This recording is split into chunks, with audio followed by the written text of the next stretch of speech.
கடந்த 2 வீடியோக்களை நம்ம பார்த்தது வந்து ஈகோ. டேய் அவனுக்கு ஈகோ பேய் பிடிச்சு ஆட்டுதுறாமா. அப்போ அதில் வந்து சில மைனஸ் இருக்கத்தான் செய்யுது.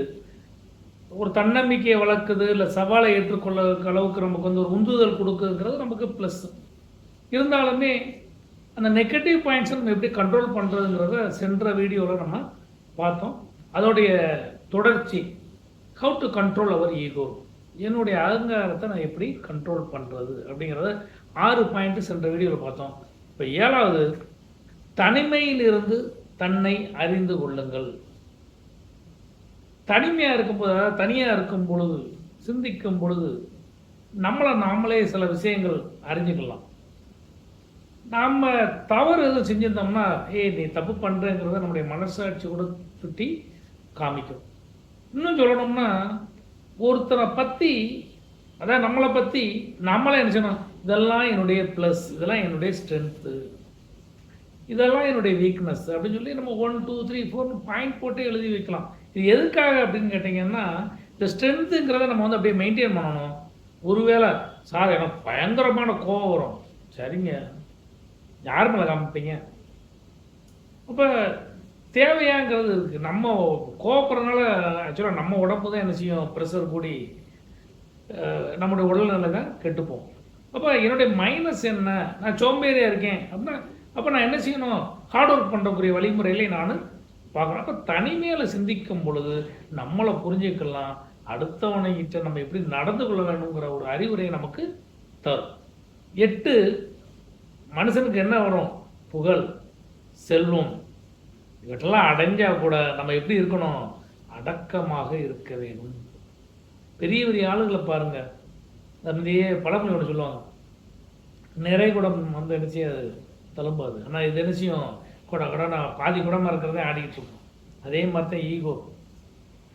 ஒரு புகழ் மேலே வர வர வர வர வர நம்மகிட்ட அடக்கம் தேவை. நம்முடைய பிஹேவியர் நல்லா இருக்கணும்.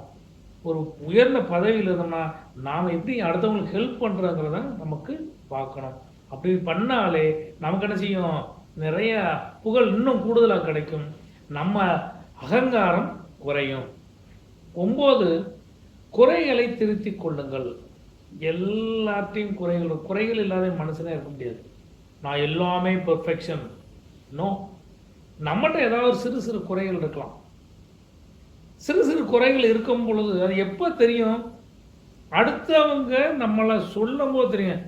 சார் நீங்கள் வந்து அன்னைக்கு இப்படி மாற்றி இப்படி பண்ணியிருந்தீங்கன்னா இன்னும் சக்ஸஸ் ஆகிடும் சார். இப்போ நம்ம அதை ஏற்றுக்கொள்ளணும். உண்மையிலே தவறு இருந்தால் ஏற்றுக்கொள்ளணும். இல்லை நம்ம எதுக்காக பண்ணோம், இப்படி பண்ணியிருந்தால் இன்னும் கொஞ்சம் நல்லா இருந்திருக்குமோ அப்படிங்கக்கூடிய அளவிற்கு அடுத்தவங்க கொடுக்கக்கூடிய சில விஷயங்களை கேட்டுக்கிட்டு ஒருவேளை நம்மளால் மாற முடிஞ்சால் அதை நோக்கி நம்ம நினைச்சோம் மாறணும். 10, தோல்வியிலிருந்து கற்றுக்கொள்ளுங்கள். நான் எல்லாமே ஜெயிக்கத்தான் செய்யணும், தட் இஸ் என்டையர்லி டிஃப்ரெண்ட். ஜெயிக்கணும் வாழ்க்கையில், ஆனால் எப்பயுமே வெற்றி பெற்றுக்கிட்டே இருக்க முடியாது. தோல்விங்கிறது வரத்தான் செய்யும். இந்த வீடியோக்களில் கூட சொல்லியிருக்கேன், தோல்வியிலேருந்து கற்றுக்கொள்ளணும். ஏன் அதில் தோற்றோம், நம்ம பிளானிங் சரியில்லையோ, நம்ம எக்ஸிக்யூஷன் சரியில்லையோ, முன்னாலே சரியாக திட்டமிடலையோ, இல்லை நம்முடைய கோலே எங்கேயோ ஒரு இடத்துல மிஸ்டேக் இருக்கோ, ப்ராப்பராக நம்ம வந்து கட்டமைப்பு பண்ணலையோ, இப்படி நம்ம வந்து யோசித்து தோல்வியிலேருந்து கற்றுக்கொள்ளணும். எப்போ நமக்கு தோல்வி வருதோ நம்முடைய ஈகோவுமே போயிடும். நான் எப்போயுமே ஜெயிச்சுக்கிட்டே இருந்தால் நம்மளை அறியாமல் நெஞ்ச தூக்கம், என்ன ஜெயிக்க யார் இருக்கா அப்படின்னு. பட் தோல்வியிலிருந்து நம்ம என்ன செய்யலாம், கற்றுக்கலாம். அது மேலும் ஒருபடி நம்ம நினைச்சியும் முன்னாடி தான் கொண்டு போய் வைக்கும். 11, உங்கள் வரம்புகளை அங்கீகரிக்கவும். வரம்புங்கிற ஒரு லிமிட்டேஷன் இருக்குது. யாராக இருந்தாலும் லிமிட்டேஷன்.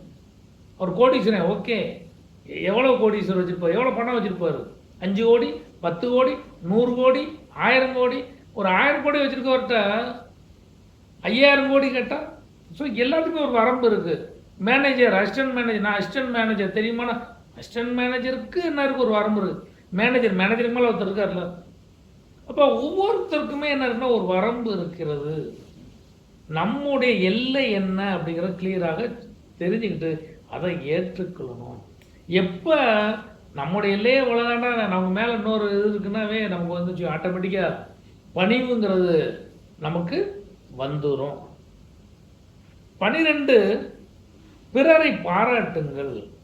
யார் ஒருத்தர் நல்லா பண்ணார் அவரை அங்கீகாரம் செய்யணும், அவரை பாராட்டணும். Very good, well done. இன்னும் சொன்னால் வேற இடத்துலையும் போய் சொல்லுங்க.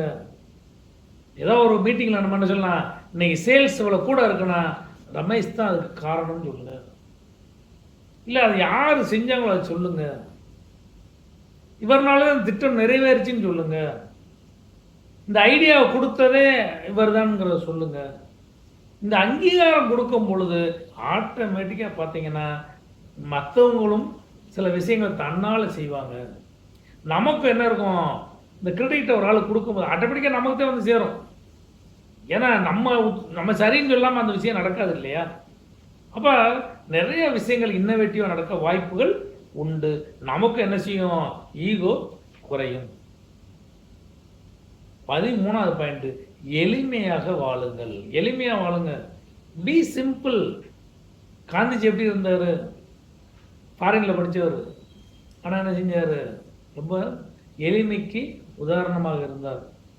கர்ம வீரர் காமராஜர் அவர்கள் கிட்டத்தட்ட தமிழகத்தில் 9 ஆண்டுகளுக்கு மேலே இணைஞ்சார், ஆட்சியில் இருந்தார். வெறும் கதர் சட்டையும் கிழிஞ்ச, இன்னும் சொல்லணும்னா சில சிஎம்மாக இருக்கும்போது கிழிஞ்ச சட்டை கூட அவர் போட்டிருப்பாருன்னு சொல்லுவாங்க. அப்போ அந்த அளவுக்கு ஒரு எளிமையாக இருங்க. எப்போ நம்ம எளிமையாக இருக்குமோ, எப்போ ரொம்ப சிம்பிளாக இருக்குமோ, கண்டிப்பாக நம்மளோட ஈகோ நம்மளை விட்டு போயிடும்.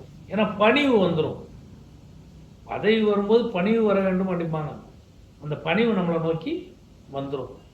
ஒரு சின்ன கதை, ரமேஷ் சுரேஷ் அப்படின்னு 2 பேர் ஆரம்ப காலத்துலேருந்து பள்ளி தோழர்கள், கூடயே படித்தாங்க. ஹையர் ஸ்டடீஸ்க்கு 2 பேரும் சேர்ந்தே படித்தாங்க.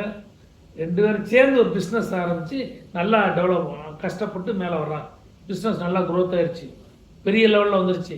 இப்போ பெரிய லெவலில் வரும்பொழுது ஆட்டோமேட்டிக்காக மனசில் சுரேஷ் என்ன நினைக்கிறாரு, டேய் நான் தான் இதுக்கு காரணம், இந்த வெற்றிக்கு நான் என்னுடைய உழைப்பு தான் காரணம்னு சொல்லி சுரேஷ் நினைக்கிறாரு. அதே மாதிரியே ரமேஷ் நினைக்கிறார், நம்ம இல்லைனாலும் பிஸ்னஸ் வந்திருக்குமா, சுரேஷ் சும்மா பேருக்கு இருந்தான், ஆனால் நான் தான் காரணம். இப்போ 2 பேருக்கும் இது ஒரு ஈகோ, என்னாலே எங்கள் பிஸ்னஸ் நல்லா வந்துச்சு அப்படிங்கிறது. இப்போ நல்லா போய்க்கிற இந்த பிஸ்னஸில் ஒரு தடுமாற்றம். இப்போ தற்செயலாக குருசாமி அப்படிங்கிறவர் ஒருத்தர் பார்க்குறாங்க, ஒரு பெரியவர், இவங்களுக்கு ரொம்ப வேண்டப்பட்டவர், 2 பேருக்கும் வேண்டப்பட்டவர். அவருக்கு என்னென்ன சண்டை பிடிச்சிக்கிட்டு இருக்காங்க, நீங்கள் மனசில் இதை இருக்கிற மாதிரி தெரியுன்ட்டு, வா 2 பேரும் வாங்க என் கூட வாங்கன்னு சொல்லி கூப்பிட்டு போகிறாரு. கூப்பிடும் போதே நல்லா ஒரு பெரிய கல்லை எடுத்து, இந்த நீ ஒரு கல்லை பிடி, அந்த நீ ஒரு கல்லை எடுத்துக்கொண்டு 2 பேரும் நல்லா நல்லா வெயிட்டான கல்லை தூக்கிட்டு வாங்க என் கூட வாங்க ஆற்றுக்கு போகணுன்னு இங்கே தூக்க முடியாமல் தூக்கி அப்பா அம்மான்ட்டு தூக்கிட்டு போகிறாங்க. தூக்கிட்டு போயினோன்னா அந்த ஆறு வந்து அந்த கள்ளத்துக்குள்ளே விடுப்பாடுன்றார். என்னப்பா நினச்சி, எப்போடா அந்த கல்லை கீழே விடுவோன்னு இருந்துச்சு, ரொம்ப சிரமமாக போச்சு. இதே தாண்டா ஈகோவும். எப்போ ஒரு பெரிய பாறை மாதிரி உள்ளே வச்சுக்கிட்டு இருக்கீங்களோ, இந்த ஈகோங்கிறது நம்ம மனதை கடினமாக மாற்றிவிடும். எப்படி நீங்கள் அந்த கல் நம்ம மனசில் உங்கள் கையில் இருந்துச்சோ, வலியை உண்டு பண்ணுச்சோ, பெரிய சுமையாக இருந்துச்சோ, அதே மாதிரி தான் உங்கள் மனசும் அப்படி இருக்கும். எப்போ அதை தூக்கி போட்டீங்களோ ஆட்டோமேட்டிக்காக என்ன வந்துருச்சு, மனது எளிதமாக ஆகிவிடுச்சு. அப்போ நம்ம ஈகோவுமே அதே மாதிரி தான், தூக்கி எறிங்க, உங்கள் மனது எளிமையாக மாறும். எப்போ நம்ம மனது வந்து எளிமையாக மாறுகிறதோ அது நமக்கு வெற்றியை தரும், தொடர் வெற்றியை தரும், நல்ல உறவு முறையை தரும், நல்ல நண்பர்களை தரும், நல்ல குடும்பத்தை தரும். இப்படி எல்லாமே வந்துடும். சந்தோஷமான வாழ்க்கையை வாழலாம். ஈகோவை விட்டு தள்ளுங்கள். நன்றி.